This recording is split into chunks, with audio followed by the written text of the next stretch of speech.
GPS, bonsoir. Les GPS, nous avons devant l'immeuble actuellement une trentaine de jeunes assis avec des chaises et qui font beaucoup de bruit. Est-ce qu'il est possible que quelqu'un vienne mettre de l'ordre un petit peu? Ne vous inquiétez pas, on vous emmène pas trop plus vite, madame. Un soir comme les autres pour les agents du groupement parisien interbailleurs de surveillance. Ces hommes en uniforme ne sont pas des policiers. Ce sont les agents de sécurité des logements sociaux de la capitale. Bonsoir messieurs, GPS, on va vous demander de ne pas rester ici. Dans cet immeuble du 19e arrondissement, une dizaine de personnes occupent illégalement le hall d'entrée. On va demander de ne pas rester ici, monsieur. La mission pour les 6 agents, évincer les squatteurs.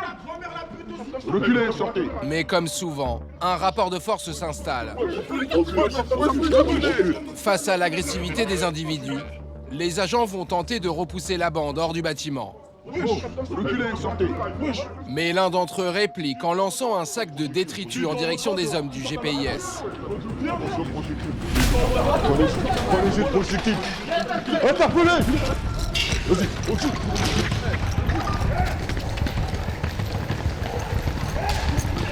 Reste groupé, reste groupé. Prends-le. Les agents sont la cible de nombreux tirs de bouteilles en verre. Attention.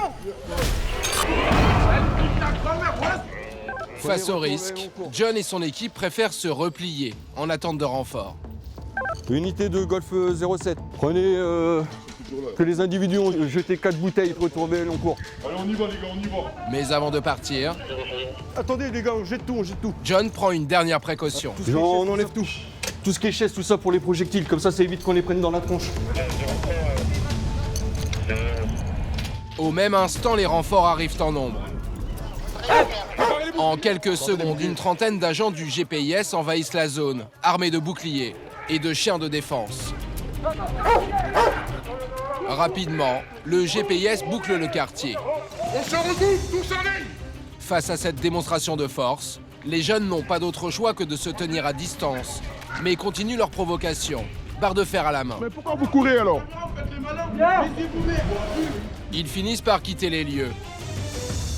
Mais les agents de sécurité n'ont pas dit leur dernier mot. Unité de Golf 07. Et on a demandé un renfort PP. Ouais. Vu que les individus reviennent toujours armés de bouteilles, de bâtons, tout ça, ils reviennent à la charge. Comme ça, si on peut fermer le pâté et essayer au moins d'en appréhender un ou deux, ce serait pas mal pour les auteurs de jets de projectiles et d'agressions sur collègues. Justement, de l'autre côté de la cité, une patrouille de police a mis la main sur 2 des agresseurs qui s'étaient enfuis. C'est eux? C'est eux? Ouais. Deux, sûr. Les 2 individus sont placés en garde à vue. Pour jet de projectiles et agression, tous 2 encourent une peine de 3 ans de prison et 45 000 € d'amende. Le calme retombe sur la cité. Mission accomplie. Les agents peuvent quitter les lieux.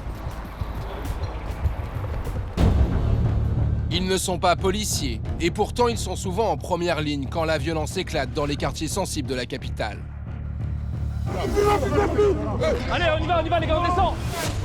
Le GPIS, ou Groupement parisien interbailleurs de surveillance, a été créé en 2004 par les bailleurs sociaux et la ville de Paris. Un service de sécurité inédit composé de 200 hommes et femmes. Leur mission, assurer la tranquillité de 152 000 logements sociaux parisiens. C'est vous qui avez cassé? Leur territoire d'intervention s'étend du 10e au 20e arrondissement de la capitale.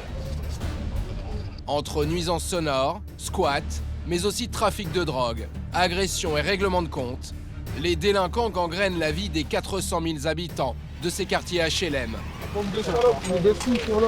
Soit un Parisien sur 5. Chaque jour, de 16h à 5h du matin, les agents du GPIS sont en contact direct avec la délinquance parisienne. Insultes, jets de projectiles, tirs de mortier et même guet-apens. Rien ne leur est épargné. Michael est au GPIS depuis plus d'une quinzaine d'années. Cette force tranquille ne recule devant rien et ne perd jamais son sang-froid face à la violence. Non, mens pas. Tu mens pourquoi là? Erika, l'une des femmes du GPIS, est chef d'équipe. Cette femme, au caractère bien trempé, a su au fil des ans se faire respecter par les jeunes des quartiers sensibles. Reculez. Reculez. Pour que je monte un cran au-dessus des mecs. C'est pas parce que je suis une femme que je vais me taire. Immersion auprès de l'élite de la sécurité privée qui intervient dans ce qui s'apparente parfois à des zones de guerre.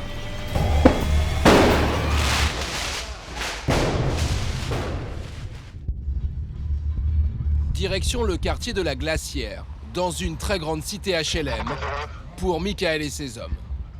Ce site, particulièrement sensible, est tristement connu pour ses épisodes de grande violence. En avril 2022, un jeune y a même trouvé la mort, à la suite d'un règlement de compte. Il y a eu des histoires, je pense, histoires de drogue, tout ça. Il y a beaucoup de règlements de compte entre eux en ce moment. Et apparemment, ils ont caché pas mal d'armes blanches sur site. S'ils peuvent nous servir avec toutes ces armes blanches, ils vont le faire, hein, sans hésiter. Donc c'est pour ça qu'on doit être encore beaucoup plus vigilants quand nous sommes sous ce secteur. Ce soir, ils ont été appelés pour un regroupement d'individus bruyants dans la cour d'un de ces immeubles. Il fait une demi-intervention. Les agents ne connaissent pas la localisation exacte du tapage. Là, peut-être en faire un tour au fond. Ils doivent donc rechercher l'origine de la nuisance. Et ils ont arraché la porte carrément. Là, la porte, elle est manquante, elle est couchée au sol. Donc, ils ont tout arraché, là. Pour le moment, pas de signe de danger. Bon, c'est calme. C'est calme. Rien à signaler, hormis ce petit groupe d'adolescents qui jouent au foot devant une entrée d'immeuble. Bonsoir, les gars. C'est interdit, le jeu de ballon dans la cour. On va vous demander de sortir, les gars. Monsieur, vous habitez ici? Vous habitez ici? Vous êtes sûr que vous habitez ici? Vous êtes à quelle adresse? Vous sortez. Si Michael se montre aussi ferme, c'est parce qu'il sait qu'ici les choses peuvent vite déraper. Ces messieurs, ils n'ont rien à faire dans la cour. On les laisse sur place, ils ont un ballon, ils vont commencer à être très bruyants, à gêner les locataires, à jouer au ballon, puis ça ramène d'autres personnes. On sait déjà comment ça se termine. De l'autre côté de l'esplanade, le chef d'équipe repère un rassemblement de jeunes visiblement très agités. On est à côté d'Aviel, plus d'une dizaine d'individus très bruyants. Je pense que ça va bouger. Sans attendre, les agents vont à leur rencontre pour disperser le groupe.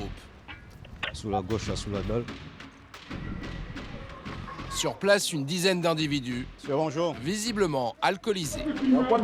À la vue du GPIS, Les gars, vous êtes bruyants, on va vous demander de déplacer, s'il vous plaît.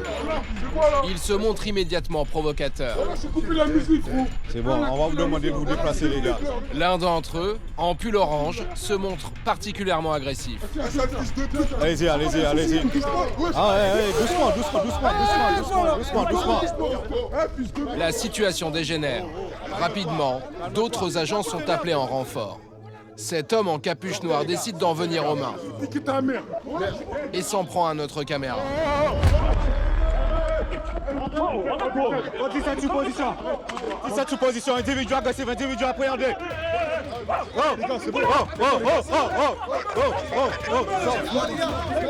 Doucement. Alors que les agents cherchent à l'interpeller, ses amis tentent de l'extirper. Reste là, je te dis. Reste là. Laissez-le, la rien fait. Un agent parvient à les éloigner. Et Michael en profite pour mettre l'homme au sol.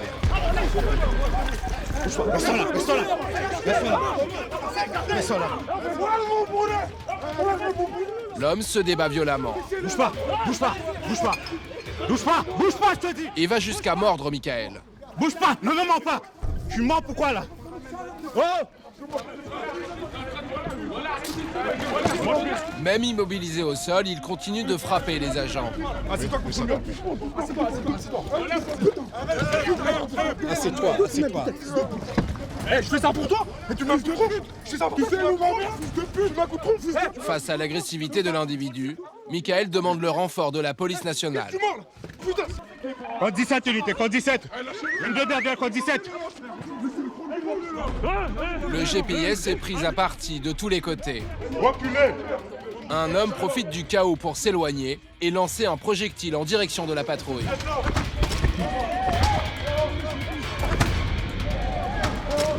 Éloignez-moi doucement, putain. Allez, on y va, les gars, on descend. Vous me garez au niveau des escaliers, s'il vous plaît. Avec sang-froid, le GPIS réagit sans attendre et forme un cordon de sécurité pour repousser le reste du groupe. Allez, me touche pas. Mais le jeune homme en pull orange insulte copieusement les agents et les menace de représailles physiques, tout en les filmant avec son téléphone. Je te filme, espèce de 30 salopes. J'arrête pas à toucher des grosses putes. T'es tous des putes. T'es à mon collègue. Le jeune finit par reculer devant la fermeté des agents. Mais pas question de laisser leurs agresseurs s'en tirer sans conséquence. Il a balancé avec le béret, là, il a balancé une bouteille. Chope-le. Le béret. Avec l'aide de la police nationale, qui vient d'arriver en renfort, le GPIS se lance à la poursuite de l'auteur du jet de projectile, qui tente de s'échapper. Fuite orange aussi. Il cible également l'auteur des menaces en pull orange. Les habitants se retrouvent pris au milieu des échauffourées. Rentrez dans le parc, allez, rentrez dans le parc.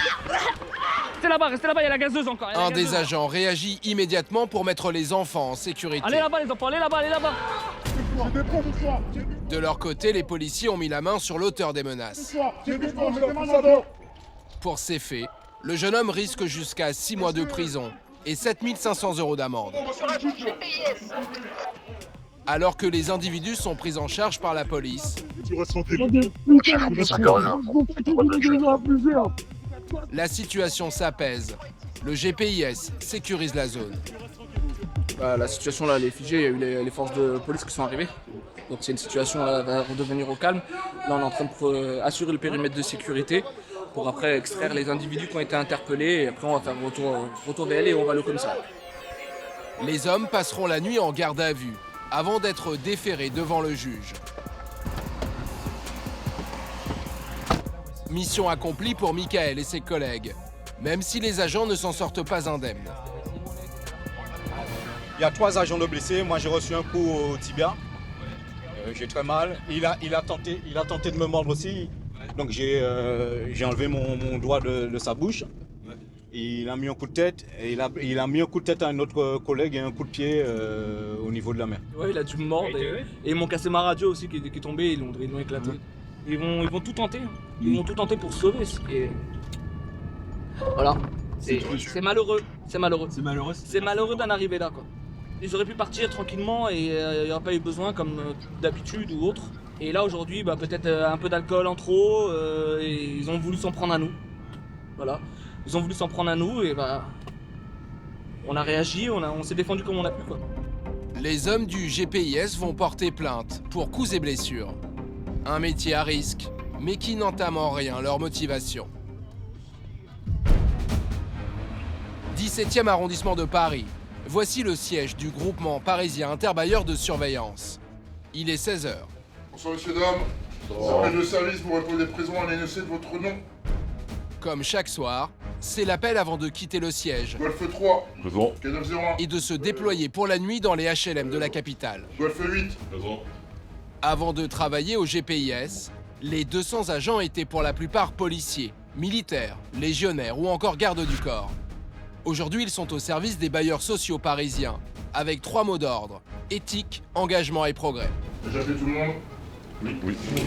Messieurs, dames, bonjour. Parmi eux, Erika, 39 ans, une des femmes de cette section. Dotée d'un fort caractère, elle est entrée au GPIS il y a une dizaine d'années. C'est perçu pour tout le matériel au niveau du PCO. Avant d'aller sur le terrain, chaque jour, c'est le même rituel. Direction l'armurerie. Erika et ses collègues disposent d'un armement défensif. Une bombe lacrymogène, une paire de menottes et également une matraque, appelée aussi tonfa. Merci. Le bâton latéral de défense, c'est pour tout ce qui est légitime défense. Si jamais nous étions attaqués pour pouvoir se défendre. On va dire que ça dissuade de revenir vers nous. Cette ancienne policière était habituée à porter une arme à feu. Aujourd'hui, comme ses collègues, elle n'en dispose plus. Mais pour elle, cela permet de privilégier le dialogue à la force. Le fait de ne pas avoir d'armes létales, pour moi, c'est un avantage. C'est la force du GPIS, c'est justement pouvoir s'imposer dans des endroits où la police ne va plus limite, parce qu'on arrive dans des endroits où la police n'arrive plus à rentrer, sans armes, juste avec ce qu'on a sur nous et notre parole. Et le fait de pouvoir expliquer notre travail aux gens. Malgré tout, Erika le sait, chaque nuit peut réserver son lot de surprises. et elle se tient prête à toute éventualité. Notre force, c'est qu'on part jamais en terrain conquis. Tous les soirs, on dit que ça peut éclater, même sur un site calme, ça peut éclater d'un moment ou d'un autre. Le groupe quitte la base. On y va? Allez, go! Pour sillonner toute la nuit les HLM de la capitale et assurer la sécurité de leurs habitants.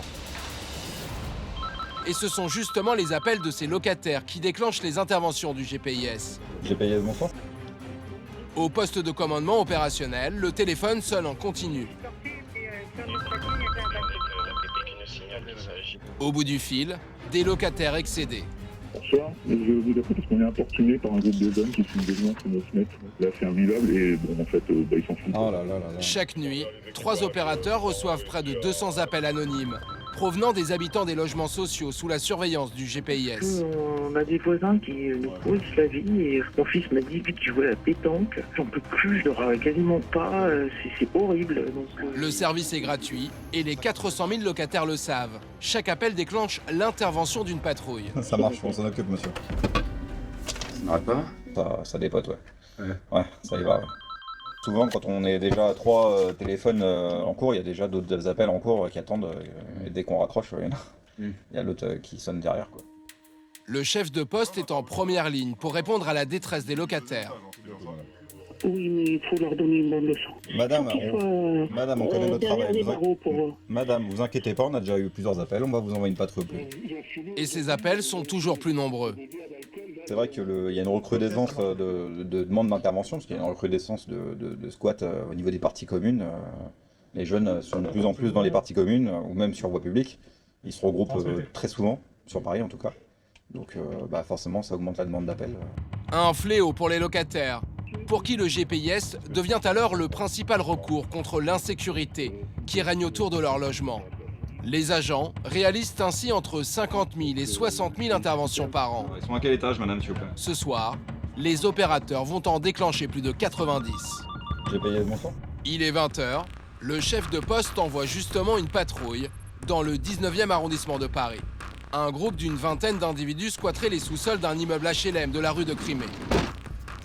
Une intervention banale pour John et son équipe. Mais ils vont faire une découverte peu ordinaire. Sinon, ils sont sur le renforcement. La patrouille tombe immédiatement sur les squatteurs.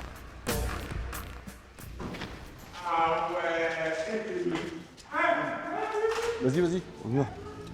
Ils se sont enfuis par cette porte. Vas-y, let's go. Qui donne sur les caves des locataires. Les agents se lancent à leur poursuite. Ils s'engouffrent dans ce sous-sol à leur recherche. Un dédale de couloir. J'ai entendu une porte claquer, hein. Qui peut rapidement se transformer en véritable coupe-gorge. Par contre, on reste vigilant que ça n'arrive pas derrière le dos. Là. Au bout de quelques minutes de recherche, les agents doivent se rendre à l'évidence. Ils sont montés alors. Les individus ont disparu. Les hommes du GPIS découvrent alors l'ampleur des dégâts causés par les squatteurs.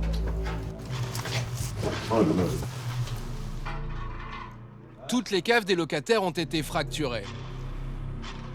Leurs affaires ont été saccagées et éparpillées sur le sol. Quand tu vois déjà l'état des caves, tout a été pété, tu vois. Vu comment ça squatte, vu comment ça fume, tout ça. Et les agents ne sont pas au bout de leur surprise. Il y a des bijoux là. Sur le sol, ils découvrent des objets de valeur. Ils décident d'approfondir leur recherche. Il y a un sac? C'est quoi là? Là, t'as des téléphones. Et ça peut provenir d'où tout ça? Ah ben, peut-être dû à un vol, comme ils ont l'habitude. La patrouille pense avoir mis la main sur le butin d'un vol. Elle va passer le moindre recoin au peigne fin, jusqu'à ses canalisations. Oh, t'inquiète. Tiens. Il y a un passeport? Le GPIS est sur le point de lever le camp, quand soudain, une déflagration interpelle les agents, qui quittent aussitôt les lieux. Ça sent cramé, hein. Oui, c'est le mortier, c'est ça. Les jeunes sont revenus à la charge et ont tiré une salve de mortier d'artifice à l'intérieur même du parking.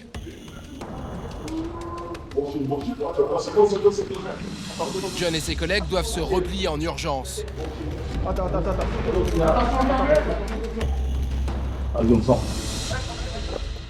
Ils finissent par sortir sans encombre. Les jeunes se sont volatilisés. Dans leur fuite, ils ont laissé tomber un mortier qu'ils n'ont pas eu le temps de tirer. Ça le mortier. Quoi? Ça le mortier. Hein? Avant de partir, le chef d'équipe a pu emporter le butin du vol. C'est des cartes bancaires, des cartes vitales. Et la liste a de quoi impressionner. Des passeports étrangers. 2 passeports étrangers, 1 passeport français. Sur le marché noir, une carte vitale vaudrait une centaine d'euros. Les permis de conduire, 500 euros. Et les passeports jusqu'à 1500 euros. À la revente, ce butin pourrait rapporter une petite fortune, environ 6000 euros. Là, comme ça, on remet tout ça en main propre à la police. Je pense que les gens vont être contents de récupérer leurs affaires, je pense. Une belle prise aujourd'hui. Le GPIS est régulièrement au contact de la délinquance. Mais dans moins de 2 semaines, il va être la cible d'un déchaînement de violence. Direction le nord de la capitale. Nous sommes le 14 juillet. Les chefs, préparez les boucliers, les mecs. C'est l'un des moments les plus redoutés pour tous les équipages du GPIS. Là, on a quoi comme équipage? On a 3 équipages, c'est ça? Et Golf quoi, toi? K94. K94? Ouais. K94, K92. Erwan, chef de groupe et ses hommes, savent que ce soir, ils seront exposés à l'enfer. Les cités sensibles peuvent se transformer en zone de guerre. À leur dernier brief, avant l'une des soirées les plus dangereuses de l'année. Regarde que les chefs, préparez les boucliers, les mecs. Une fois arrivés face à eux, là, s'ils caillassent, s'ils tirent, les boucliers passent devant. D'accord? Et on fait un repli sécurisé derrière les boucliers. Donc vous gérez vos gars pour que les bouclards ils passent devant. On se met tous derrière et on se replie derrière les bâtiments et après, voilà, fin de mission. Antécédent récent. Parce qu'on s'attend à du grabuge ou... On se prépare, ouais. On se prépare mentalement, physiquement. On sait qu'on va être attendu, donc on s'attend là-bas à tout, quoi. Erwan va vivre ce soir son 10e 14 juillet au sein du GPIS. Ah ouais, parti les mecs. Il est rodé aux méthodes des délinquants. Généralement, à chaque 14, fête nationale, en fait, ils mettent des poubelles au milieu de la rue, là. Ils les mettent en feu. Et ils attirent les effectifs de police. Après, ils leur tirent dessus avec des mortiers. Pour eux, c'est un jeu. C'est limite devenu un rituel. Ouais, c'est un métier aussi à risque. On sait dans quoi on s'engage. Hein. C'est normal d'avoir peur. Après, faut la contrôler, il faut la maîtriser, en fait. Il est 22h. Les festivités battent leur plein. Le feu d'artifice vient de commencer. Des milliers de badauds l'admirent au pied de la Tour Eiffel. Mais pour le GPIS, le bouquet final signe le début des hostilités. Et ce soir encore, ils ne vont pas y échapper. Une nuit explosive aux airs de guérilla urbaine. Véhicules incendiés, agressions et vandalisme vont rythmer la nuit des 12 000 policiers, gendarmes et pompiers qui ont été spécialement déployés dans la capitale. Sur le terrain, les forces de l'ordre et les agents du GPIS vont être confrontés à un phénomène de plus en plus courant. Ils seront les cibles d'agressions au mortier d'artifice. Une technique d'agression qui est démultipliée le soir du 14 juillet. Direction le 19e arrondissement, dans l'un des quartiers les plus chauds de la capitale. Erwan et ses hommes sont appelés comme bien souvent pour une intervention dans la cour d'un immeuble, occupé illégalement par une bande de jeunes. Bonsoir, monsieur. GPIS, on va demander de ne pas rester ici. Les individus quittent les lieux sans faire d'histoire. Ouais, non. Ils sont grands et civilisés. Voilà. C'est des adultes. C'est bon. Pas question de baisser la garde pour autant. Ils savent que le danger peut venir de partout. Les gars, surveillez ce bâtiment-là. Étage. Que ça jette des odeurs. À proximité de l'endroit où squattaient les jeunes, un collègue d'Erwan vient de faire une découverte inquiétante. Voilà, ça, c'était dissimulé derrière les arbres. Un sac de pierre, mais aussi ce carton rempli de bouteilles en verre. Ça, c'est clair que c'était pour nous ou pour les effectifs de police. Hein. Quand on utilise des projectiles comme ça, en général, c'est pour faire mal, non? Ouais, c'est pas pour faire du bien, c'est clair. Surtout, t'as vu, les pierres, elles sont légères, ça peut jeter de loin. En plus, il fait nuit, on les voit pas arriver. Les bouteilles de verre, c'est pareil, ça peut vraiment faire mal aussi. Ouais, le but, de toute façon, c'est vraiment de nous faire mal. Verse-le. Hein. Les agents se débarrassent des projectiles potentiels pour éviter d'en être la cible plus tard dans la nuit. C'est bon, gars? L'équipage progresse vers le prochain immeuble. Faites gaffe derrière, le mec, hein. Regardez bien derrière. dans lequel un autre groupe squatterait les étages. Intervention sur Serra 57. Mais ils ont à peine le temps de passer la porte d'entrée qu'ils doivent faire immédiatement demi-tour. Alpha et Charlie quitte Serra 57. Le mortier, le gars dehors. Les agents restés à l'extérieur sont pris pour cible par des tirs de mortier d'artifice. Attention. Monsieur, Les 6 hommes du GPIS sont tombés dans un véritable guet-apens.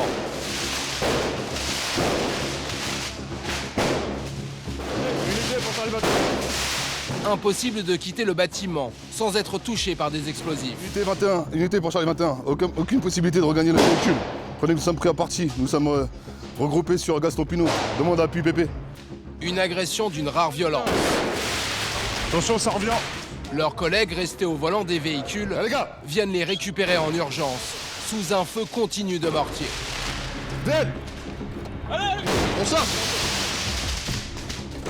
Unité pour Charlie 21. Leurs agresseurs sont cachés plus loin dans la rue, mais continuent de les prendre pour cible. Quitte en position. Là, je les ai vus. Prenez que nous avons réussi à regagner le VL. Nous quittons en position. C'est reçu. Place Danube.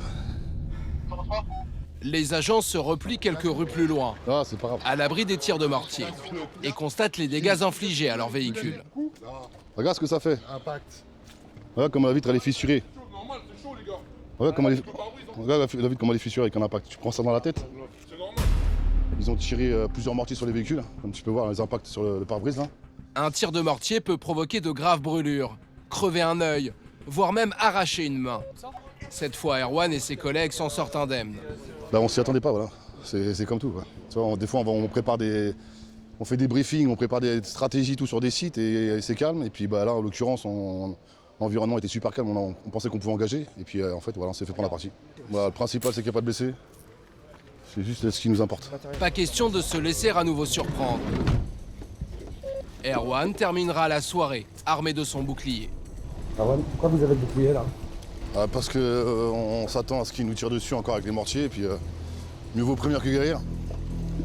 Effectivement, partout, des mortiers usagés jonchent le sol. C'est ça les mortiers. Ouais, c'est du Vicou ceux-là. Après t'as les petits comme ça. Ces instruments pyrotechniques ne sont destinés qu'aux professionnels. Depuis la loi sécurité globale de 2021, l'usage et la vente de ces artifices sont rigoureusement encadrés et surveillés. Tiens, t'as encore un tube ici là. Pourtant, il reste très facile de s'en procurer sur les réseaux sociaux, où les annonces se multiplient. Vendus entre 5 € pour les plus petits et 15 € pour les plus gros, les ventes explosent lors du 14 juillet. Et pour s'en servir contre les forces de l'ordre, les bandes ont une technique pour leur tendre des guet-apens. Voilà, donc là au milieu de la route en fait, là, tu vois c'est une poubelle, t'as les roues. Ils ont foutu le feu. Les agresseurs mettent le feu au mobilier urbain pour attirer une patrouille de police, avant de leur tirer dessus à coups de mortier. Après ils ont dû se positionner là-bas et soit tirer sur les pompiers ou tirer sur les effectifs de police. Ces embuscades sont monnaie courante le 14 juillet et compliquent grandement le travail du GPIS. Quelques rues plus loin, une autre patrouille va elle aussi subir une agression d'une extrême violence. Lucas et ses collègues doivent intervenir dans le hall d'un bâtiment du 19e arrondissement, squatté comme souvent par une bande de jeunes. Mais en s'approchant, un obstacle complique leur progression. Il y a feu. Feu. On peut pas passer. Là, il n'y a aucune voiture qui passe, les gars. Et là, il n'y a aucune voiture qui va passer, les gars. À cause du feu, les agents n'ont pas le choix. Ils doivent progresser à pied. Hors de leur véhicule, ils ne sont plus protégés contre les tirs de mortier. Ils suspectent un guet-apens. Les gars, on s'étale. Sinon, si on reste tous comme ça, là, on est des cibles. Alors ils redoublent de vigilance. Il y a du monde là-bas qui court, les gars, à gauche. Attention, ça court là. Avec prudence, les agents s'approchent du barrage enflammé. Et rapidement, les craintes de Lucas vont se confirmer. Attention au 4e étage, les gars. Voilà. Ils sont immédiatement repérés par un habitant. Ah oui, ils sont là, ils sont devant. Cet homme au t-shirt bleu semble signaler la position du GPIS par téléphone. Ouais, pour info, le mec au 4e étage, il prévient ses collègues. Au même moment, au bout de la rue, un groupe d'une vingtaine de jeunes se rassemble. Attention, ça se regroupe au niveau d'en face. Hein. Il n'y a plus aucun doute. Lucas et ses hommes sont eux aussi tombés dans une embuscade.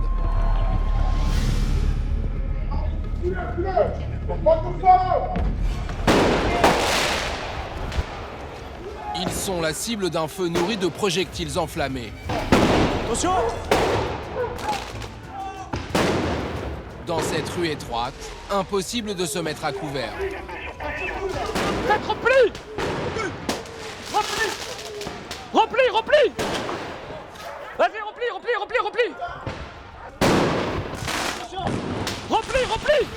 L'équipage finit par quitter les lieux. Par là, vite, avance! Avance! Nargué par l'habitant qui avait donné l'alerte.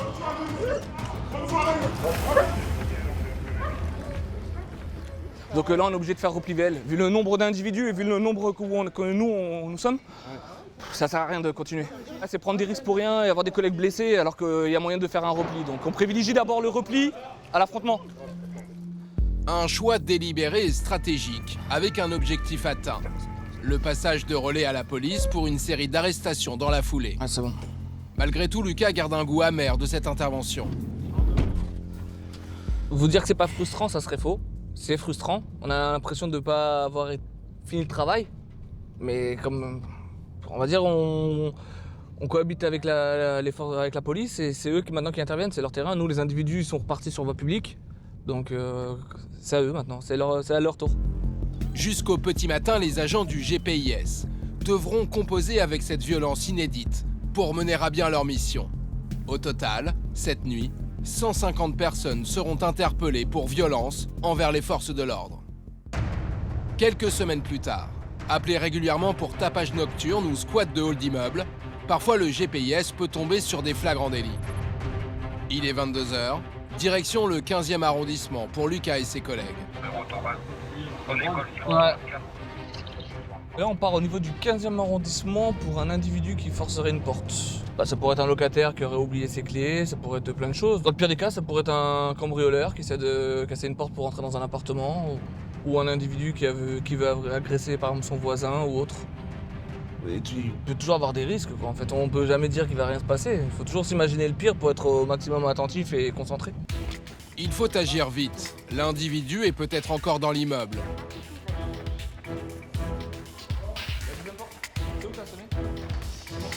Oh, ça a été cassé, hein, dégradation et tout. La porte du hall est en 1000 morceaux. Pour empêcher l'individu de s'échapper, un homme du GPIS se poste en bas de l'ascenseur et Lucas et ses collègues prennent l'escalier. Leur objectif, attraper l'individu en flagrant délit. 3e étage, rien. Et au 6e étage, soudain, un homme assis au comportement étrange. Vous habitez où, monsieur? Et pourquoi vous rentrez pas chez vous? Mais il y a quelqu'un chez vous? C'est où? L'homme prétend avoir perdu ses clés. Il dit que sa mère habite ici. Le GPIS veut vérifier.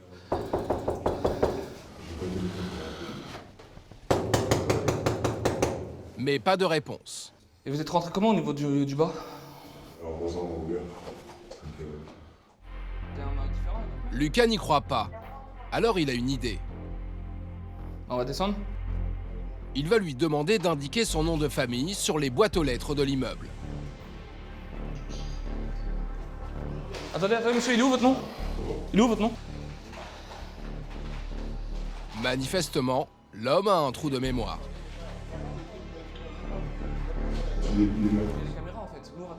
À l'inverse des forces de l'ordre, les agents du GPIS n'ont pas le droit de demander les papiers d'identité. Impossible donc de savoir si l'homme dit vrai. Mais Lucas ne lâche pas. C'est vous qui avez cassé? Vous êtes sûr, monsieur? Parce qu'au niveau de la caméra, on va savoir tout de suite. Donc dites-nous, on préfère que vous nous dites la vérité. Vous n'avez pas cassé, c'est sûr? Vous êtes sûr et certain, monsieur? L'homme nie formellement. Au même moment, un couple sort de l'immeuble. Lucas en profite pour vérifier la version de l'individu. Bonjour. Bonjour. Vous habitez l'immeuble? Vous connaissez ce monsieur? Non. Non, il habiterait ici, donc si vous... Ça, je sais pas. D'accord. Impossible de savoir si l'homme habite vraiment ici. Et pas de flagrant délit. Le GPIS n'est pas habilité à lancer une enquête. C'est le bailleur social qui portera plainte pour dégradation. Et l'affaire sera confiée à la police. Tant que c'est pas du flagrant délit, on peut vraiment rien faire. Là, l'individu dit que c'est pas lui, donc il a pas de trace sur lui qui indique que c'est lui qui aurait cassé la vitre, donc on peut rien faire. Malgré les soupçons qui pèsent sur l'homme, le GPIS a rempli sa mission avec succès. Évacuer l'individu des lieux et rendre aux locataires leur tranquillité. Cette intervention s'est déroulée dans le calme. Mais au siège du GPIS, la nuit ne fait que commencer. Au poste de commandement opérationnel, le chef d'équipe est sur le pont depuis quelques heures, quand soudain, au bout du fil, GPIS, bonsoir. Oui, GPIS. une locataire en grande détresse. Oui, bonjour monsieur. Je suis une locataire du 10. Est-ce que vous ne pouvez pas me débarrasser de ce groupe qui squatte? On est dans la peur au ventre. On a peur de leurs représailles. Cette femme se sent menacée par un groupe d'individus qui squatterait sa cage d'escalier, dans un immeuble situé dans l'un des quartiers les plus sensibles de la capitale. Ils habitent même pas ici. Ils se partagent je ne sais pas quoi, et les boissons, et les gros mots. Par exemple, je nique sa grand-mère. Madame, vous inquiétez pas, on vous emmène pas trop plus vite, madame. Le chef de poste envoie la patrouille dans une cité sensible du 18e arrondissement, connue pour ses affrontements quasi systématiques avec les forces de l'ordre. C'est Michael et ses hommes qui se rendent sur place. Pour diminuer les risques, ils ont demandé le soutien de la police nationale. On va sortir tout de suite à gauche, on va pas passer devant les individus là-bas. Ils sont bien excités là sur la voie publique. C'est pour éviter quoi? Mais là, on va éviter tout affrontement, on va éviter les projectiles. Donc parce que là, ça va être si on passe devant eux, c'est des projectiles, on va recevoir les projectiles. Si Michael prend autant de précautions, c'est parce que des patrouilles y sont souvent agressées. Ces scènes particulièrement violentes sont régulièrement filmées par des habitants des cités, qui les partagent avec fierté sur les réseaux sociaux. On y voit des agents du GPIS attaqués par des tirs de mortier. Sur cette vidéo, on peut voir un agent recevoir un projectile en plein visage, alors qu'il montait dans son véhicule. Sur cette autre vidéo, filmée quelques semaines plus tôt, on découvre deux équipages du GPIS, pris pour cible par des jets de mortier d'artifice. Quelques instants plus tard, les agents descendent de leur véhicule encore fumant. Alors, pour prendre le moins de risques possible avec leur véhicule, c'est bon, on y va. Les agents pénètrent à pied dans ce quartier, où le danger est partout. Gauche.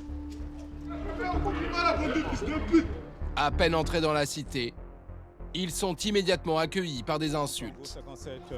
Prenez que les individus sont insultants envers les équipages. Dans ce quartier où les trafiquants de drogue imposent leurs lois, les agents dérangent, et les jeunes le font savoir. Messieurs, avancez, s'il vous plaît. C'est GPIS, Ouais, tu peux pas avancer. Cet homme en noir multiplie les provocations. Tu peux pas avancer. Non. C'est des menaces ou pas? Et n'hésite pas à venir directement au contact de Lucas, le coéquipier de Michael. C'est des menaces que tu nous fais? Non mais, menaces ou pas? Il évite de peu une agression. Menaces ou pas? Ah, j'ai plus fort là! Menace! Tu vas faire quoi? Les individus rebroussent chemin. Pour le GPIS, un seul mot d'ordre: apaiser les tensions. On se met en position. La patrouille peut enfin progresser vers l'immeuble, dans lequel ils doivent intervenir. Michael garde l'œil partout. Là, ça lance les canettes là-haut, là. Ce qu'il redoute, c'est d'être pris pour cible par des jets de projectiles. Là, ils se préparent pour lancer les projectiles, soit bouteilles en verre, canettes. Donc, on fait super attention sur le secteur. Michael a vu juste. Vas-y, enfin. Au même instant, un projectile passe à quelques centimètres du chef d'équipe. On fait en dynamique pour quitter le secteur. Pas une seconde à perdre. Michael veut interpeller ses agresseurs. Les agents montent rapidement dans les étages. Mais une fois en haut, leurs agresseurs se sont volatilisés. Donc d'ici, ils nous attendent, ils voient qu'on arrive du bas. Donc ils nous canardent, ils envoient les bouteilles, les œufs, les oranges. Ce qu'ils ont sous la main, ils envoient. Et pourquoi ils font ça?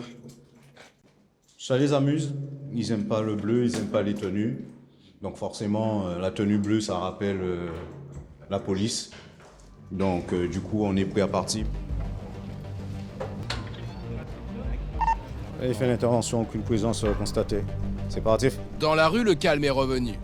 Après l'épisode de violence qu'il vient de vivre, le GPIS assiste à une scène inattendue.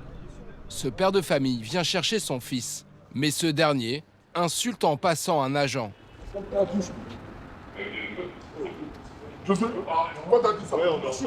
Immédiatement, le père le réprimande en public. Nous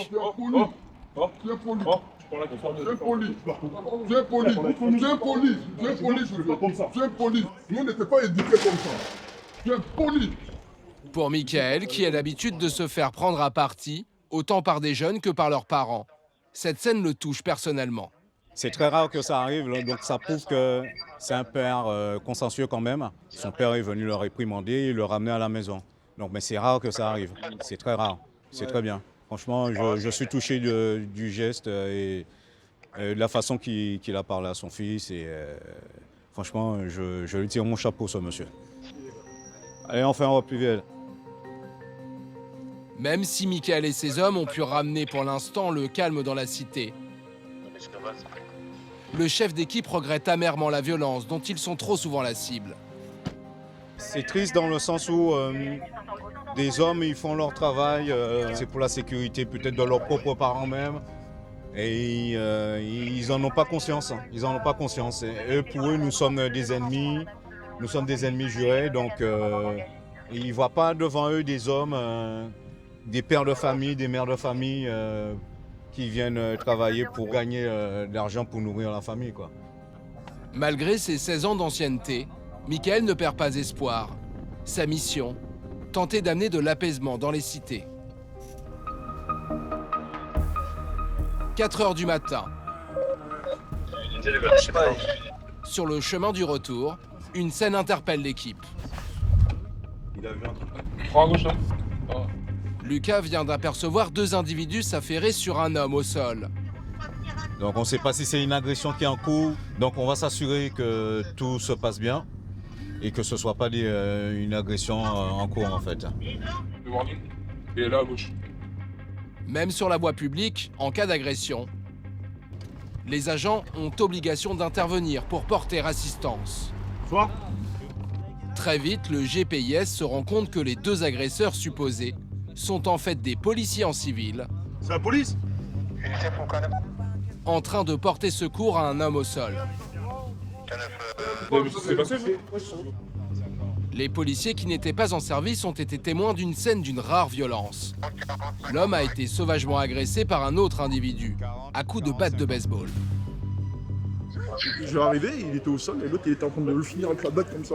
Il y a le collègue du coup je l'ai braqué et je lui ai dit police. Et du coup il est parti tranquille par là-bas. Très mal en point, la victime est inconsciente. Ses blessures sont graves. Il a des marques de coups sur tout le corps. Frappé également à la tête, il saigne abondamment. Son état est alarmant. Michael appelle immédiatement les pompiers. Demandons code 18 sous position. Il faut évacuer le blessé au plus vite, d'autant que la scène commence à attirer des jeunes curieux de la cité voisine. C'est qui peut-être qu'il y a un collègue. Ouais, mais faut pas que tu te rapproches, gros. Franchement, j'habite ici, ouais, mais tu mets pas ouais, mais tu mets pas trop, tu vois, parce que laisse-les faire les premiers soins en moins, tu vois. Mettez-vous là, enfin on fait une ligne. Soudain, l'homme reprend conscience. Non, reste là. Mais il va donner du fil à retordre aux agents qui tentent pourtant de le secourir. Mets tes gants. Mais non, mais tu es en train d'aggraver ta blessure là. Tu vas te faire mal. Tu vas te faire mal, reste là. L'homme semble ne pas réaliser la gravité de son état et cherche même à s'enfuir. Non, on peut pas te laisser partir.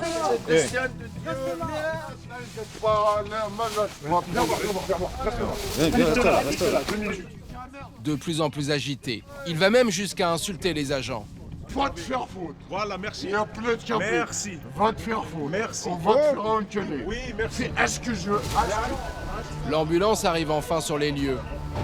Mais l'homme n'est toujours pas décidé à rasseler ses fers. Laisse-moi, je quitte la France. Laisse-moi, je quitte la France, c'est bon. Laisse-moi, je quitte la France. Assieds-toi, sinon on va te mettre les menottes, assieds-toi. Assieds-toi. Les agents font preuve de fermeté pour l'accompagner dans l'ambulance et tentent une dernière fois de le raisonner. Par contre, faut le soigner, t'as un trou dans la tête. Ah, c'est pas grave. Bah, arrête de t'énerver. Ils vont te soigner quand même. C'est pas grave. L'homme finit par se calmer. C'est pas grave, vas-y, va te soigner. Vas-y, monte. Et accepte de se faire prendre en charge par les pompiers. Assieds-toi là-bas, assieds-toi là-bas. Bon courage. 5 h du matin, fin du service. Les agents de sécurité rentrent chez eux pour un repos bien mérité. Quelques semaines plus tard, Erika, l'ancienne policière, est appelée dans le 19e arrondissement de Paris. On y va? Allez, go! C'est parti. Dans cette cité de la Porte d'Aubervilliers, une trentaine d'individus occuperaient les parties communes pour tourner un clip de rap. Les tournages sauvages sont de plus en plus fréquents et sont connus pour leur débordement. Début d'intervention. Ces rassemblements occasionnent de fortes nuisances pour les habitants. Un agent fait sortir son chien, l'un des 12 à la disposition du GPIS. Un outil dissuasif qui permet souvent de désamorcer des situations compliquées. La patrouille descend dans le parking et tombe nez à nez sur les individus en plein tournage, qui accueillent les agents avec des insultes.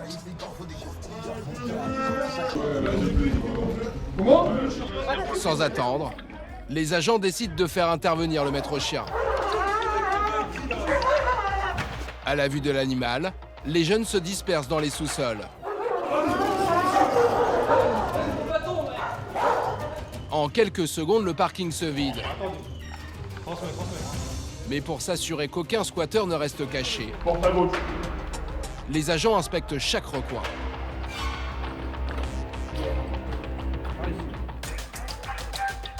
Les individus semblent avoir tous quitté les lieux.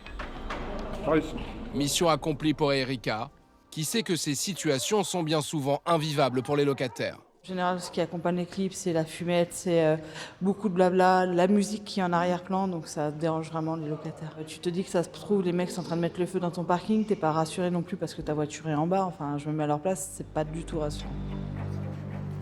Et il n'y a pas de quoi être rassuré quand on lit ces messages inscrits sur les murs directement à l'attention du GPIS. On a même le nom d'un collègue qui a été mis. Entre menaces de mort et appels au viol, on se rend très vite compte des relations houleuses que ces jeunes entretiennent avec Erika et ses collègues. Ils nous aiment. Ça, c'est leur petite déclaration d'amour auprès du GPIS. Donc, Soudain à la radio, un message vient écourter l'inspection du sous-sol. Les individus évincés du parking sont remontés dans la rue et se dirigeraient vers les agents restés près de l'entrée. Ça commence à avoir du mouvement là-haut.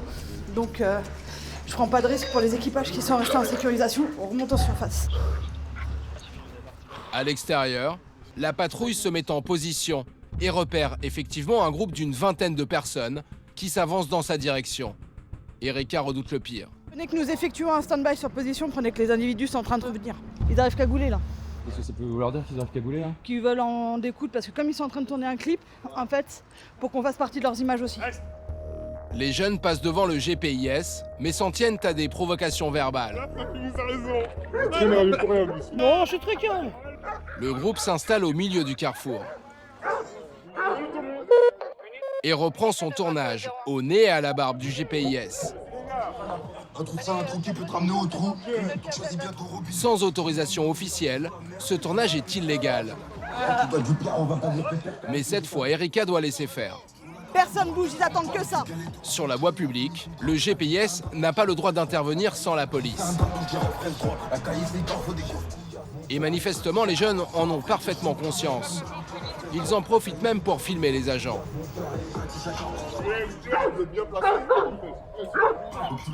Pour Erika et ses collègues, qui se retrouvent figurants malgré eux, la situation est particulièrement frustrante. C'est à nous de ne pas craquer, de rester calme. Ils veulent, on leur donne pas. Donc là, on va attendre gentiment. Ils ne savent pas qu'on a fait un appel à l'APP. On attend gentiment. Ils doivent donc attendre les renforts de la police nationale, qui arrivent quelques instants plus tard. Bonsoir. Ils font arrêter le tournage sauvage et en profitent pour contrôler les identités de l'ensemble des individus. Mais le calme sera de courte durée. Un des jeunes tente de s'extraire du contrôle et part en courant. Là, sur la droite, les gars.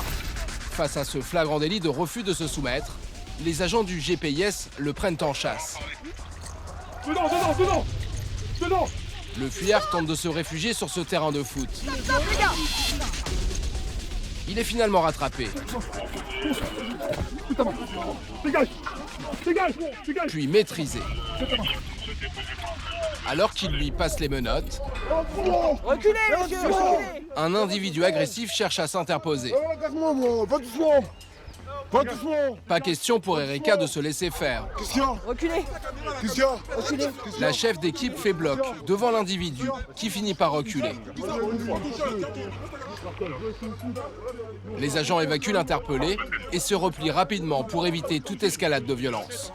On quitte, les gars. On y va. La chef d'équipe le sait. Dans ces situations, elle ne doit montrer aucun signe de faiblesse. C'est bon, on décroche. T'as affaire à des mecs qui se pensent être des hommes mais qui n'assument pas. Tu vois, ça menace, mais ça n'assume pas. Et quand tu leur dis si, ça va menacer. Non. Mais c'est toujours comme ça. D'autant plus que je suis une femme, donc ça passe encore moins. Faut que je monte un cran au-dessus des mecs. C'est-à-dire pas faire la meuf qui va gueuler, mais me mettre à leur niveau de dire c'est pas parce que je suis une femme que je vais me taire. Le jeune qui a tenté de se soustraire au contrôle d'identité est placé en garde à vue. Pour avoir refusé de se soumettre, il risque jusqu'à 3 ans de prison et 3 750 € d'amende.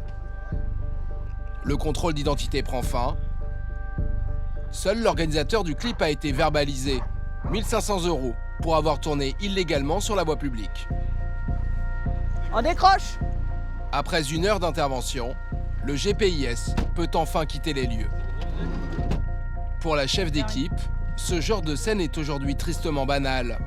Mais elle reconnaît que leurs interventions sont utiles. Je savais ce qui allait se passer, plus ou moins. C'est un clip de rap. Ils ont besoin d'images. Donc ils ont essayé, ils n'ont pas réussi. Et donc on est resté calme. Voilà, on a fait notre job. Parce qu'à la base, on est quand même appelé pour une cause de nuisance. Enfin, des individus qui squattent, donc ça crée des nuisances. Les locataires seraient vraiment embêtés tous les jours, si le GPIS n'existait pas. En 18 ans d'existence, le groupement parisien Interbailleurs de Surveillance s'est imposé comme un acteur de premier plan dans le paysage parisien de la prévention et de la sécurité. Le GPIS va désormais étendre son domaine d'activité et son nombre de logements sociaux pour tenter d'accroître la paix et la tranquillité dans les cités.